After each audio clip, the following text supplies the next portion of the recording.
உறவுகளுக்கும் கழக உடன்பிறப்புகளுக்கும் என் அன்பு வணக்கங்கள்.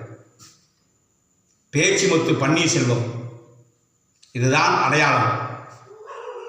பெரியகுளம் தொகுதியில் தேனி மாவட்டத்தில் அதிமுகவுடைய தொண்டனாக உருவாகி படிப்படியாக உயர்ந்து சட்டமன்ற உறுப்பினர், அமைச்சர், ஏன் முதலமைச்சர் என்ற மிகப்பெரிய உயரிய பதவியை கொடுத்து அழகு வார்த்தை இயக்கத்திற்கு இன்றைக்கு துரோகம் செய்துவிட்டார். புரட்சி தலைவி அம்மா அவர்கள் இருக்கின்ற பொழுது ராஜ விசுவாசம் காட்டினார், பம்மினார், பயந்தார், நடித்தார். இதுவெல்லாம் நாடகமா? சிவாஜி கணேசனுடைய நடிப்பை தாண்டி நடித்து விட்டார்.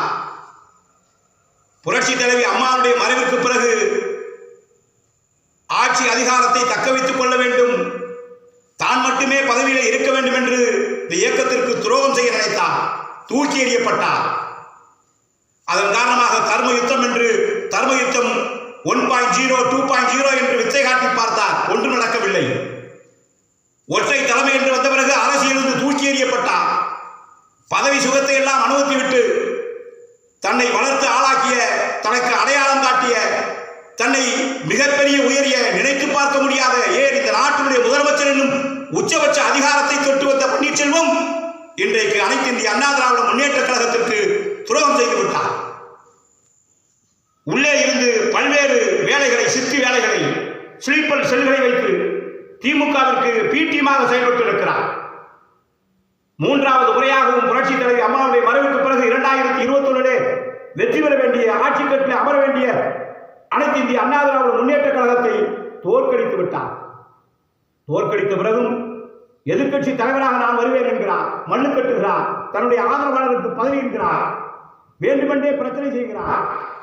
ஆக அங்கும் இங்கும் நடமாடுகிறார்.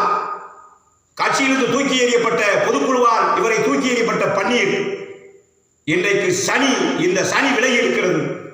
திமுகவிலே ஐக்கியமாயிருக்கிறார். உடைத்து விடுவாராம். வளர்த்த இயக்கத்தை, அதிகாரம் கொடுத்த இயக்கத்தை, பாதுகாத்த இயக்கத்தை, இந்த இயக்கத்தை உடைத்து விடுவேன் என்று புரட்சித் தலைவர் எம்ஜிஆர், புரட்சி தலைவி அம்மா அவர்கள் தீய சக்தி என்று சொன்ன திமுகவிலே ஐக்கியமாகிவிட்டு சரணாகதி அடைந்துவிட்ட ஓ பன்னீர்செல்வம் அவர்களே, நீங்கள் எல்லாம் பேசலாமா? ஆன்மா மன்னிக்குமா? புரட்சி தலைவர் எம்ஜிஆர், புரட்சி தலைவி அம்மாவுடைய ஆன்மா ஒருபோது மன்னிக்காது.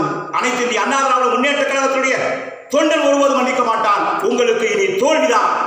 ஒருபோதும் இந்த நாட்டு மக்கள் ஏற்றுக்கொள்ள மாட்டார்கள். பெரியகுளம் தொகுதியில உங்களுக்கு, உங்களுடைய போடிநாக்கை தொகுதியில உங்களுக்கு தோல்வி தோல்வி தோல்விதான் பைசாக கிடைக்கும் என்பதை